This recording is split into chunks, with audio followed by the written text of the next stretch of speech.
Boa tarde a todos. Que a paz de Jesus esteja com todos. Boa tarde a todos que nos acompanham também através das mídias sociais, nos canais da casa. Bom, acho que como todos sabem, eu estou iniciando o meu trabalho hoje com a equipe de expositores da casa. Coincidentemente, nesse momento de comemoração dos 25 anos da fundação da casa. E momento esse no qual uma programação toda especial, com palestrantes maravilhosos, com abordagens sublimes, estão se apresentando, dentre os quais eu não faço parte, é claro. Apesar da doutrina pregar que acaso não existe, o fato de eu estar iniciando nesse momento de comemoração foi mera coincidência. E de antemão já peço desculpas por um eventual equívoco da minha parte. Não tenho a menor pretensão de ser o dono da verdade. Se algum equívoco vier a acontecer, não terá sido intencional, mas por minha ignorância mesmo. Eu gostaria de iniciar com alguns agradecimentos. Primeiro, pela Janete, por me ter convidado a fazer parte da equipe de expositores da casa. Eu confesso que não me julgava preparado para assumir um trabalho tão nobre, mas vou me dedicar muito para que não desabone o seu voto de confiança. Eu gostaria também de agradecer a Maiara pelo apoio, pelo incentivo e pelo estímulo para assumir essa empreitada. E um agradecimento especial à pessoa que é responsável por eu estar aqui nesse momento, que com muito desvelo, paciência e dedicação, não só por palavras, mas também por atos, me conduziu à casa e me permitiu ver a grandiosidade, a sublimidade do Evangelho de Jesus Cristo, que me fez dedicar com afinco ao estudo dessa doutrina maravilhosa e é o que me faz trazer aqui hoje justamente a vontade de tentar compartilhar um pouco disso com todos vocês e levar algum consolo também àqueles que necessitam, da mesma forma como eu também recebi quando iniciei a participação na casa e ainda recebo toda vez que aqui eu estou presente. Então, Laura, muito obrigado por não ter desistido de mim. Que Jesus, através dos seus mensageiros sublimes, possam te recompensar, porque eu não tenho como te retribuir uma dádiva tão grandiosa que você me proporcionou.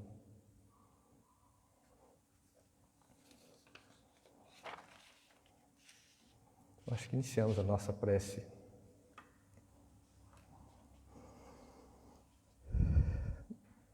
Deus, Pai de bondade, Mestre Jesus, rogamos vossa proteção e vossas bênçãos nesse momento de estudo, em especial a nossa casa de trabalho e de oração, que comemora esses 25 anos de lutas, nos quais tantas dificuldades já superaram, para que possa, através do seu auxílio, Mestre Jesus, seguir adiante nesse trabalho, espalhando a sua doutrina maravilhosa, acolhendo aqueles que necessitam de apoio e consolo e regimentando cada vez mais trabalhadores para auxiliar na vossa vinha.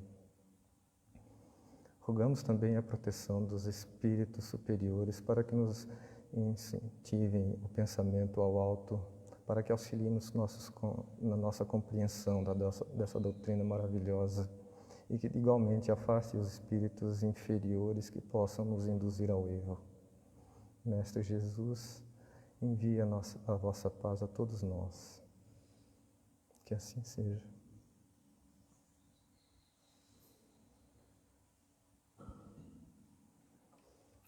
A exposição que a gente está iniciando agora, ela aborda os itens 16 a 21 do capítulo 27 da obra do Evangelho segundo o Espiritismo, que ela aborda o tema da prece.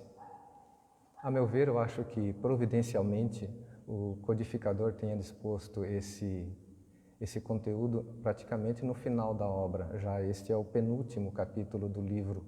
E durante toda a exposição dessa obra maravilhosa, ele nos apresenta a grandiosidade e a sublimidade do Evangelho de Jesus, de maneira que nos faz elevar o pensamento ao alto, refletir a nossa pequenez diante de um Deus tão sublime e que faça com que queiramos, de fato, agradecer a Deus. E a melhor maneira que podemos fazer isso é através justamente da prece. Nas 2 últimas semanas, esse tema também foi abordado. Há 15 dias, pelo expositor José Martinilk, falando da eficácia da prece. E semana passada, através da Jussara, falando da ação da prece e da transmissão do pensamento. E hoje, eu seguindo nesse mesmo assunto, abordando sobre preces inteligíveis e da prece pelos mortos e pelos espíritos sofredores. Iniciamos com uma leitura da parte do Evangelho, do Segundo Espiritismo, de uma maneira resumida, dada a extensão do conteúdo, abordando de início preces inteligíveis. A prece só tem valor pelo pensamento que lhe está conjugado. Ora, é impossível conjugar um pensamento qualquer ao que não se compreende. Porquanto, o que não se compreende não pode tocar ao coração. Para a imensa maioria das criaturas, as preces feitas numa língua que elas não entendem não passam de amálgamas de palavras que nada dizem ao espírito. Aqui, na verdade, eu acho que o codificador tratou desse assunto em função de que, à época, era comum a celebração de eventos religiosos onde o pregador ficava de costas para o público e normalmente pregando, falando em outro idioma, normalmente o latim.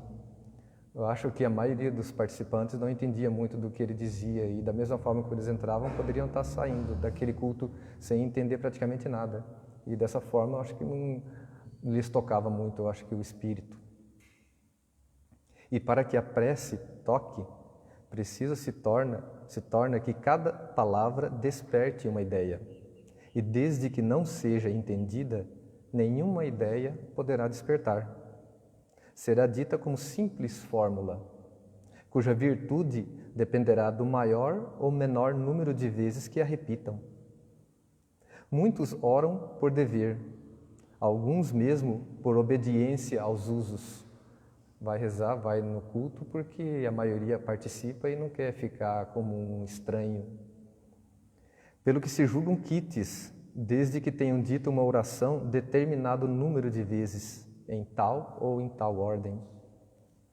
Mas eu acho que basta que a dor e o sofrimento nos alcancem para que abandonemos essa ritualística e elevemos de fato o nosso pensamento a Deus, rogando auxílio com fervor e humildade. Deus vê o que se passa no fundo dos corações, lê o pensamento e percebe a sinceridade. Julgá-lo, pois, mais sensível à forma do que ao fundo, é rebaixá-lo. A semana passada, a Jussara falou a respeito da transmissão do pensamento. E numa obra que eu não consigo me recordar o autor e nem o livro, afirmava que o alcance do pensamento é proporcional ao grau de elevação e pureza do espírito. E se Deus é o espírito mais sublime e puro que existe, o seu pensamento alcança todo o universo. Ele abrange todas as suas criaturas. E daí concluímos a questão dos seus atributos, que é a onipresença e a onipotência, a onipresença e a onisciência. Ele está em todos os lugares e a tudo ele sabe.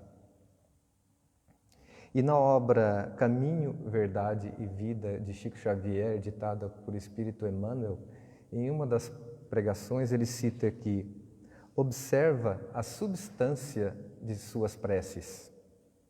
Como pedes? Em nome do mundo ou em nome do Cristo? Os que revelam-se desanimados com a oração confessam a infantilidade de suas rogativas. Será que na maioria das vezes não estamos pedindo a Deus para que atenda a nossas vaidades e os nossos caprichos? E não somos atendidos e aí acabamos nos revoltando ou desanimando da prece? O próprio codificador, na obra do Evangelho, ele cita um pouco mais adiante, em outro tópico, que a finalidade da prece é elevar nossa alma a Deus. A diversidade das fórmulas não deve estabelecer nenhuma diferença entre aqueles que creem ou descreem de sua eficácia, e menos ainda entre os adeptos do Espiritismo, pois que Deus aceita todas as preces, desde que sejam sinceras. Não precisamos necessariamente nos converter ao Espiritismo para que tenhamos as nossas preces ouvidas. A própria doutrina já diz que toda e qualquer religião, toda e qualquer crença que tiver a caridade e o amor ao próximo nas suas bases, conduzem à salvação. Cada palavra deve ter o seu alcance, revelar uma ideia, fazer vibrar uma fibra da alma. Numa palavra, ela deve levar à reflexão. Só assim condicionada, a prece pode atingir o seu objetivo. De outra forma, é apenas um ruído. Observai com que ar de distração e com que volubilidade são recitadas na maioria das vezes. Vê-se os lábios que se movem, mas a expressão da fisionomia e mesmo o som da voz põe-nos em face de um ato maquinal, puramente exterior, ao qual a alma permanece indiferente. Muitas vezes é isso que acaba nos afastando de outras doutrinas que não nos toca de fato ao coração e acaba nos fazendo aquele acompanhamento, aquele ritual maquinalmente. Vamos ao culto, mas prestamos mais atenção nas instalações do que de fato na pregação. E da mesma forma como entramos, saímos achando que cumprimos com o nosso dever. Mas se Deus é Espírito, devemos nos elevar a Ele espiritualmente e não através de ritos, de fórmulas ou de amuletos. Tem aqueles que creem que para orar eles devam orientar a sua face para um determinado monumento erigido pelo homem. Onde quer que estejam, eles devem virar a face a esse monumento. Só que a gente fica refletindo, e se o GPS, por acaso, falhar e indicar a direção errada? Será que Deus não vai atender uma prece sincera?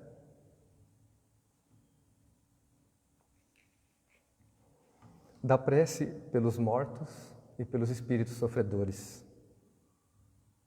Os espíritos sofredores reclamam preces, e estas lhes são proveitosas, porque, verificando que há quem neles pense, menos abandonados se sentem, menos infelizes.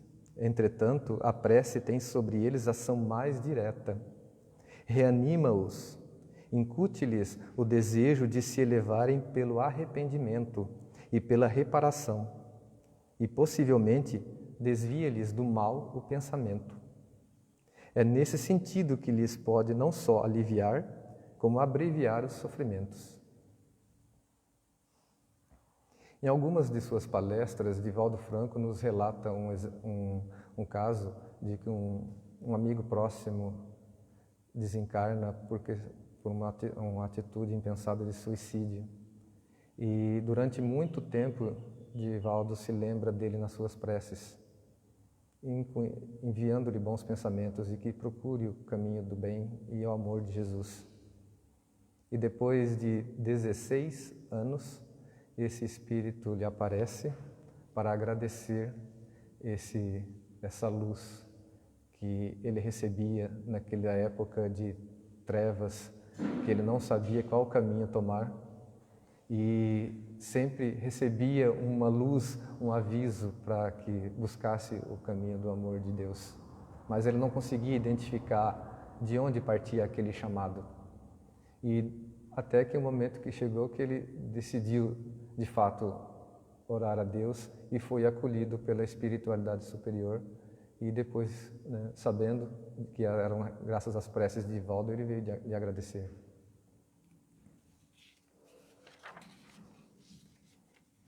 Pessoas há que não admitem a prece pelos mortos, porque, segundo acreditam, a alma só tem duas alternativas: ser salva ou ser condenada às penas eternas, resultando, pois, em ambos os casos, inútil a prece. Aqui normalmente é aqueles ensinamentos que nos dizem que a alma ou vai ser recebida no céu em beatitude contemplativa, assistindo os anjinhos tocando harpa, sentado em nuvens, ou que vão ser encaminhados para o inferno nas labaredas eternas com muito choro e ranger de dentes. Aqueles que eventualmente tenham alguma propensão a essa crença, nós temos aqui na casa, às segundas-feiras, o estudo da obra O Céu e o Inferno, coordenado pela Maiara, no qual a gente debate com profundidade esse tema. Se alguém tiver interesse em participar, vai ser muito bem-vindo. Sem discutir o valor dessa crença, admitamos, por instantes, a realidade das penas eternas e irremissíveis, e que nossas preces sejam impotentes para lhes pôr termos. Aqui, na verdade, o codificador nos afirma: admitamos por instantes. No vocabulário jurídico, seria o apenas por amor ao debate, do latim, o ad argumentando um tanto para fim de justificar a incoerência em tal crença. Perguntamos se nessa hipótese será lógico, será caridoso, será cristão recusar a prece pelos réprobos? Tais preces, por mais impotentes que fossem para os liberar, não lhes seriam uma demonstração de piedade capaz de abrandar-lhes os sofrimentos?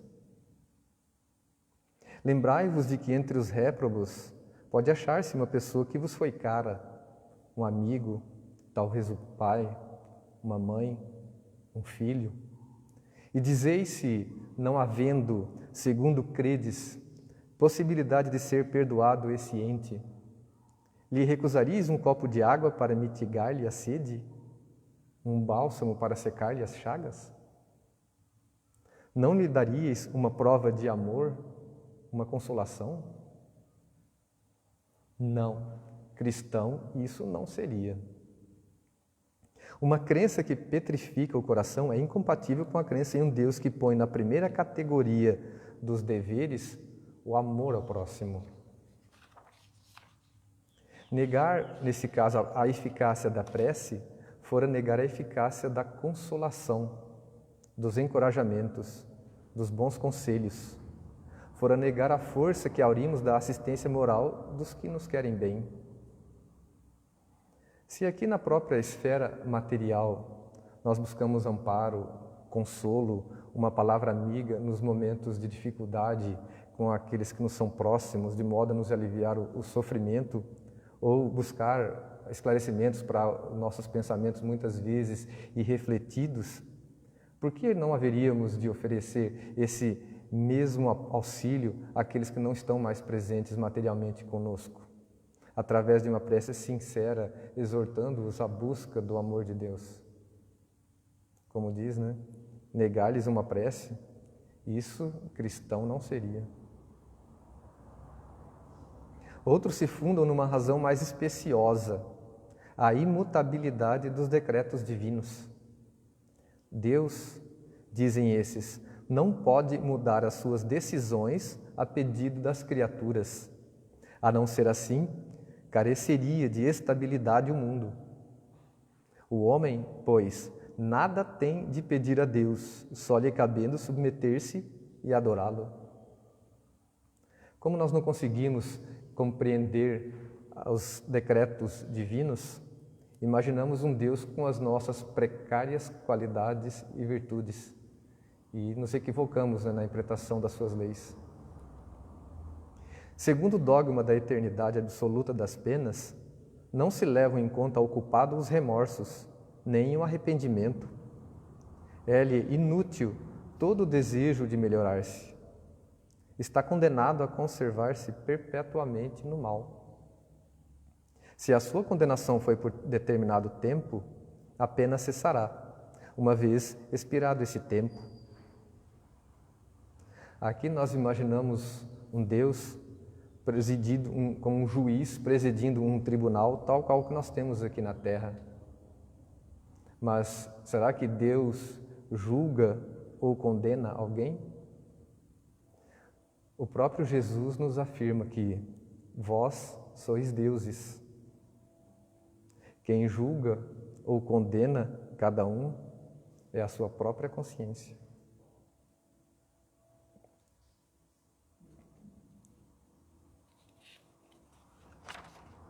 A lei de Deus é mais previdente.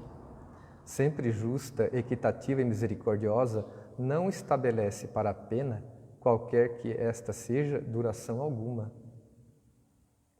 Na Bíblia, em Ezequiel, capítulo 33, versículo 11, diz o Senhor Deus que não tenho prazer na morte do ímpio, mas em que o ímpio se converta do seu caminho e viva. O homem sofre sempre a consequência de suas faltas. Não há uma só infração à lei de Deus que fique sem a correspondente punição. A severidade do castigo é proporcionada à gravidade da falta. Indeterminada é a duração do castigo para qualquer falta. Fica subordinada ao arrependimento do culpado e ao seu retorno à senda do bem.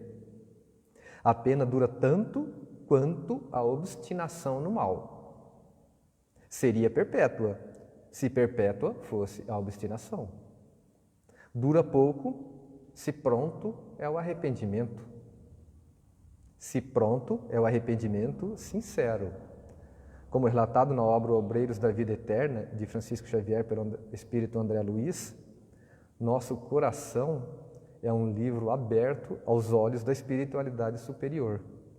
Envolvido nas trevas, injuriamos o nome de Deus e sua justiça.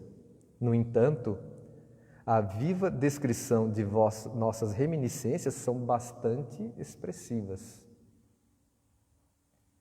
Assim, o espírito culpado e infeliz pode sempre salvar-se a si mesmo.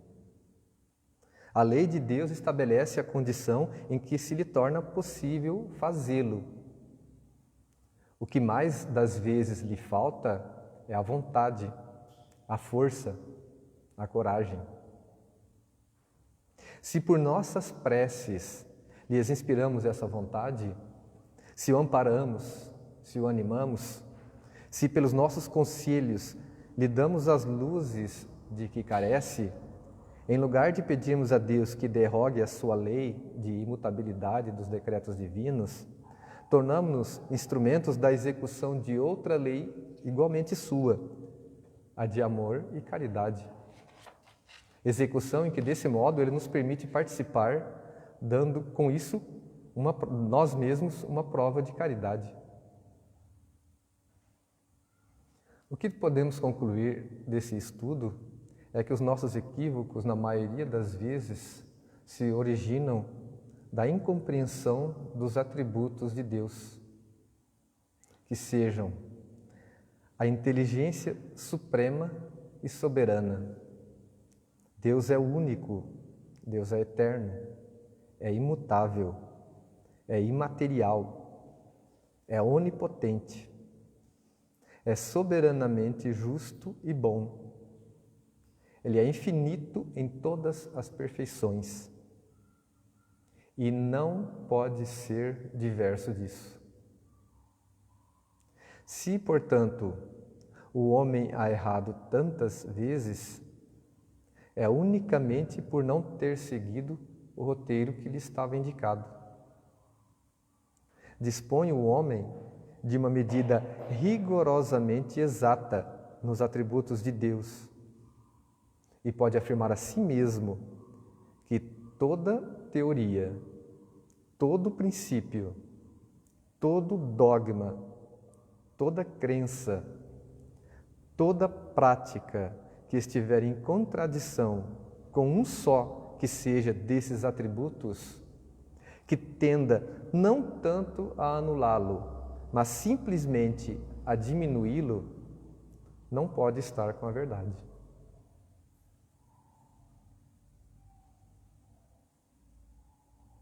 Mateus, no capítulo 6, os versículos de 5 a 8, Jesus nos diz que quando orares, não sejas como os hipócritas, pois se comprazem em orar em pé nas sinagogas e às esquinas das ruas, para serem vistos pelos homens.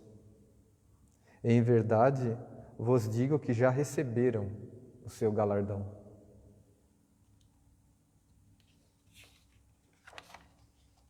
Mas tu, quando orares, entra no teu aposento e, fechando a tua porta, ora a teu Pai que está em secreto. E teu Pai, que vê em secreto, te recompensará publicamente. E orando, não useis de vãs repetições como os gentios, que pensam que por muito falarem serão ouvidos.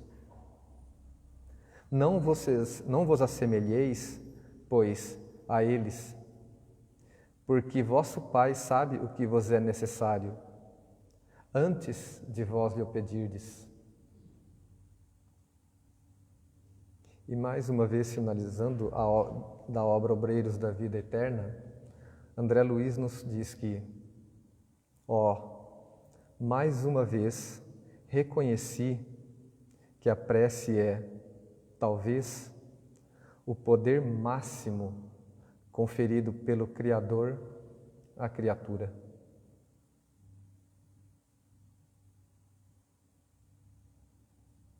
Eis aqui um roteiro para que possamos refletir de como devemos elevar o nosso pensamento a Deus e o que devemos pedir, o que podemos pedir. Devemos pedir pelo mundo ou pelo Cristo?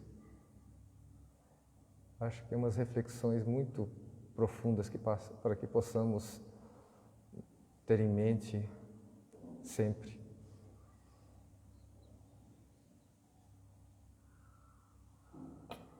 Façamos a nossa prece de encerramento.